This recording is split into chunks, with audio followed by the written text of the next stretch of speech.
টাইমিটৰ দৰ্শকসকলৰ বাবে এই মুহূৰ্তত লৈ আহিছো এটা গুৰুত্বপূৰ্ণ খবৰ। এবাৰ উচ্ছেদ সন্দৰ্ভত ৰাজ্যৰ মুখ্যমন্ত্ৰী ডক্টৰ হিমন্ত বিশ্ব শৰ্মা পুনৰ সৰব হৈ পৰা পৰিলক্ষিত হ'ল। ৰাজ্যৰ প্ৰান্তে প্ৰান্তে পুনৰ এবাৰ অচিনাক্ত লোকৰ বিৰুদ্ধে অভিযান চলিব। এই কথা ইতিমধ্যে ৰাজ্যৰ মুখ্যমন্ত্ৰীগৰাকীয়ে উল্লেখ কৰিছে। ৰাজ্যৰ চুকে কোণে ট্ৰাইবেল বেল্ট আৰু ব্লকসমূহত অচিনাক্ত লোকসকলে ভূমি অধিগ্ৰহণ কৰি থকা গম পালে প্ৰশাসনে পুনৰ অভিযান চলাব বুলি ইতিমধ্যে ৰাজ্যৰ মুখ্যমন্ত্ৰীগৰাকীয়ে সুস্পষ্টকৈ উল্লেখ কৰা পৰিলক্ষিত হৈছে। এই ডাঙৰ খবৰটো টাইমিটৰ দৰ্শকসকলক এই মুহূৰ্তত জনাইছোঁ।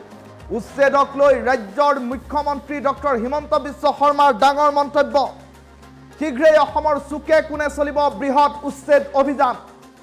এই কথা ৰাজ্যৰ মুখ্যমন্ত্ৰী ডক্টৰ হিমন্ত বিশ্ব শৰ্মাই প্ৰকাশ কৰিছে। অচিনাক্ত লোকসকল সাৱধান। অচিনাক্ত লোকে ৰাজ্যখনৰ বিভিন্ন প্ৰান্তত এতিয়া ভূমি অধিগ্ৰহণ কৰি আহিছে, বেদখল কৰি আহিছে। জনজাতীয় এলেকাসমূহত উচ্ছেদ চলিব বুলি ৰাজ্যৰ মুখ্যমন্ত্ৰীগৰাকীয়ে উল্লেখ কৰিছে। জনজাতীয় বেল্ট আৰু ব্লকৰ পৰা যাব লাগিব অচিনাক্ত লোক। দুনৈত ৰাভা হাছঙৰ অনুষ্ঠানত ৰাজ্যৰ মুখ্যমন্ত্ৰীয়ে কৰিলে ডাঙৰ ঘোষণা। এই ডাঙৰ খবৰটো টাইমিটৰ দৰ্শকসকলক এই মুহূৰ্তত জনাইছোঁ। উচ্ছেদ অভিযানক লৈ ৰাজ্যৰ মুখ্যমন্ত্ৰী ডক্টৰ হিমন্ত বিশ্ব শৰ্মাৰ ডাঙৰ মন্তব্য। শীঘ্ৰেই অসমৰ চুকে কোণে চলিব বৃহৎ অভিযান। ইতিমধ্যে সোণাপুৰৰ কচুতলিত দেখিবলৈ পোৱা গৈছিল ট্ৰাইবেল বেল্ট এণ্ড ব্লকৰ পৰা উচ্ছেদ কৰা হৈছিল বহু অচিনাক্ত লোকক। আৰু তেনে পৰিপ্ৰেক্ষিতত সমগ্ৰ বিষয়টো অব্যাহত ৰাখিব বুলি ৰাজ্যৰ মুখ্যমন্ত্ৰীগৰাকীয়ে ইতিমধ্যে সুস্পষ্টকৈ উল্লেখ কৰা পৰিলক্ষিত হৈছে। ৰাজ্যখনৰ যিকোনো প্ৰান্ততে যদিহে কোনো অচিনাক্ত লোকে ভূমি অধিগ্ৰহণ কৰি আছে, সেই ভূমিত উচ্ছেদ চলিব বুলি ইতিমধ্যে মুখ্যমন্ত্ৰীগৰাকীয়ে প্ৰকাশ কৰিছে। পুনৰ চলিব উচ্ছেদ অভিযান। মুখ্যমন্ত্ৰীৰ ডাঙৰ ঘোষণা।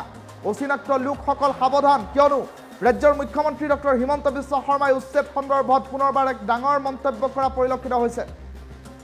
শীঘ্ৰেই অসমৰ চুকে কোণে উচ্ছেদ চলিব বুলি ৰাজ্যৰ মুখ্যমন্ত্ৰীগৰাকীয়ে এই কথা সদৰি কৰা পৰিলক্ষিত হৈছে। ৰাভা হাছঙৰ অনুষ্ঠানত উপস্থিত হৈ ভাষণ প্ৰসংগত ৰাজ্যৰ মুখ্যমন্ত্ৰীগৰাকীয়ে উচ্ছেদ সন্দৰ্ভত এই ডাঙৰ মন্তব্য কৰা পৰিলক্ষিত হৈছে। এই ডাঙৰ খবৰটো টাইমিটৰ দৰ্শকসকলক এই মুহূৰ্তত জনাইছোঁ। অচিনাক্ত লোকৰ বিৰুদ্ধে ৰাজ্যৰ প্ৰান্তে প্ৰান্তে পুনৰ চলিব উচ্ছেদ অভিযান। আৰু ইতিমধ্যে সোণাপুৰৰ কচুতলিৰ কথাও ৰাজ্যৰ মুখ্যমন্ত্ৰীগৰাকীয়ে ভাষণ প্ৰসংগত উল্লেখ কৰিছে। সোণাপুৰৰ কচুতলিত ট্ৰাইবেল বেল্ট এণ্ড ব্লকত ইতিমধ্যে বহু অচিনাক্ত লোকে ভূমি অধিগ্ৰহণ কৰিছিল, বেদখল কৰিছিল। আৰু সেইসমূহ লোকৰ ওপৰত উচ্ছেদ ইতিমধ্যে আৰম্ভ হৈছে আৰু এই অভিযান অব্যাহত থাকিব। ৰাজ্যখনৰ যিকোনো প্ৰান্ততে যদিহে ট্ৰাইবেল বেল্ট এণ্ড ব্লকৰ মাটি কোনো অচিনাক্ত লোকে দখল কৰিছে, তেনেহ'লে সেইসকল লোকৰ বিৰুদ্ধে ব্যৱস্থা গ্ৰহণ কৰা হ'ব বুলি ৰাজ্যৰ মুখ্যমন্ত্ৰীগৰাকীয়ে উল্লেখ কৰিছে। মুখ্যমন্ত্ৰীগৰাকীৰ মন্তব্য এই মুহূৰ্তত টাইমিটৰ দৰ্শকসকলক শুনাই লৈছোঁ। যিসকল অচিনাক্ত লোকে আহি আমাৰ মাটি দখল কৰিছিল, পৰ্যায়ক্ৰমে তেওঁলোকক উচ্ছেদ কৰিবৰ বাবেও আমি কুণ্ঠাবোধ কৰা নাই।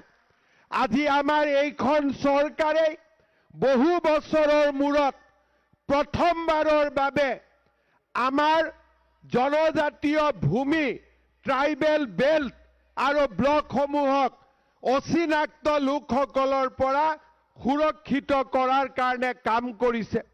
যোৱা কেইদিনমান আগতে সোণাপুৰত কি ধৰণে কঠোৰ পদক্ষেপ লৈ আমি সোণাপুৰ ট্ৰাইবেল বেল্ট এণ্ড ব্লকৰ পৰা অচিনাক্ত লোকসকলক উচ্ছেদ কৰিছিলোঁ, তাক সকলো জনজাতীয় লোকসকলে প্ৰত্যক্ষও কৰিছে আৰু আমাৰ চৰকাৰখনক ধন্যবাদো জনাইছে। মই আপোনালোকক প্ৰতিশ্ৰুতি দিব পাৰোঁ যে অনাগত সময়ছোৱাতো আমাৰ এই প্ৰচেষ্টা অব্যাহত থাকিব আৰু ৰাজ্যৰ প্ৰতিটো ট্ৰাইবেল বেল্ট এণ্ড ব্লকৰ পৰা অচিনাক্ত লোকসকলক উচ্ছেদ কৰাৰ বাবে আমি ব্যৱস্থা হাতত ল'ম। আমাৰ মাটিত যিসকল অচিনাক্ত লোকে আহি আমাৰ মাটি দখল কৰিছিল, পৰ্যায়ক্ৰমে তেওঁলোকক উচ্ছেদ কৰিবৰ বাবেও আমি কুণ্ঠাবোধ কৰা নাই। আজি আমাৰ এইখন চৰকাৰে বহু বছৰৰ মূৰত প্ৰথমবাৰৰ বাবে আমাৰ জনজাতীয় ভূমি ট্ৰাইবেল বেল্ট আৰু ব্লকসমূহক অচিনাক্ত লোকসকলৰ পৰা সুৰক্ষিত কৰাৰ কাৰণে কাম কৰিছে। যোৱা কেইদিনমান আগতে সোণাপুৰত কি ধৰণে কঠোৰ পদক্ষেপ লৈ আমি সোণাপুৰ ট্ৰাইবেল বেল্ট এণ্ড ব্লকৰ পৰা অচিনাক্ত লোকসকলক উচ্ছেদ কৰিছিলোঁ, তাক সকলো জনজাতীয় লোকসকলে প্ৰত্যক্ষও কৰিছে আৰু আমাৰ চৰকাৰখনক ধন্যবাদো জনাইছে। মই আপোনালোকক প্ৰতিশ্ৰুতি দিব পাৰোঁ যে অনাগত সময়ছোৱাতো আমাৰ এই প্ৰচেষ্টা অব্যাহত থাকিব আৰু ৰাজ্যৰ প্ৰতিটো ট্ৰাইবেল বেল্ট এণ্ড ব্লকৰ পৰা অচিনাক্ত লোকসকলক উচ্ছেদ কৰাৰ বাবে আমি ব্যৱস্থা হাতত ল'ম। আমাৰ মাটিত যিসকল অচিনাক্ত লোকে আহি আমাৰ মাটি দখল কৰিছিল, পৰ্যায়ক্ৰমে তেওঁলোকক উচ্ছেদ কৰিবৰ বাবেও আমি কুণ্ঠাবোধ কৰা নাই। আজি আমাৰ এইখন চৰকাৰে বহু বছৰৰ মূৰত প্ৰথমবাৰৰ বাবে আমাৰ জনজাতীয় ভূমি ট্ৰাইবেল বেল্ট আৰু ব্লকসমূহক অচিনাক্ত লোকসকলৰ পৰা সুৰক্ষিত কৰাৰ কাৰণে কাম কৰিছে। যোৱা কেইদিনমান আগতে সোণাপুৰত কি ধৰণে কঠোৰ পদক্ষেপ লৈ আমি সোণাপুৰ ট্ৰাইবেল বেল্ট এণ্ড ব্লকৰ পৰা অচিনাক্ত লোকসকলক উচ্ছেদ কৰিছিলোঁ, তাক সকলো জনজাতীয় লোকসকলে প্ৰত্যক্ষও কৰিছে আৰু আমাৰ চৰকাৰখনক ধন্যবাদো জনাইছে।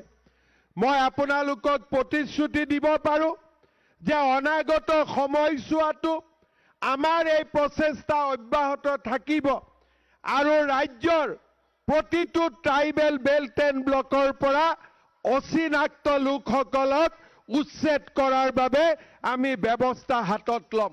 আমাৰ মাটিত যিসকল অচিনাক্ত লোকে আহি আমাৰ মাটি দখল কৰিছিল, পৰ্যায়ক্ৰমে তেওঁলোকক উচ্ছেদ কৰিবৰ বাবেও আমি কুণ্ঠাবোধ কৰা নাই। আজি আমাৰ এইখন চৰকাৰে বহু বছৰৰ মূৰত প্ৰথমবাৰৰ বাবে আমাৰ জনজাতীয় ভূমি ট্ৰাইবেল বেল্ট আৰু ব্লকসমূহক অচিনাক্ত লোকসকলৰ পৰা সুৰক্ষিত কৰাৰ কাৰণে কাম কৰিছে। যোৱা কেইদিনমান আগতে সোণাপুৰত কি ধৰণে কঠোৰ পদক্ষেপ লৈ আমি সোণাপুৰ ট্ৰাইবেল বেল্ট এণ্ড ব্লকৰ পৰা অচিনাক্ত লোকসকলক উচ্ছেদ কৰিছিলোঁ, তাক সকলো জনজাতীয় লোকসকলে প্ৰত্যক্ষও কৰিছে আৰু আমাৰ চৰকাৰখনক ধন্যবাদো জনাইছে। মই আপোনালোকক প্ৰতিশ্ৰুতি দিব পাৰোঁ যে অনাগত সময়ছোৱাতো আমাৰ এই প্ৰচেষ্টা অব্যাহত থাকিব আৰু ৰাজ্যৰ প্ৰতিটো ট্ৰাইবেল বেল্ট এণ্ড ব্লকৰ পৰা অচিনাক্ত লোকসকলক উচ্ছেদ কৰাৰ বাবে আমি ব্যৱস্থা হাতত ল'ম। আমাৰ মাটিত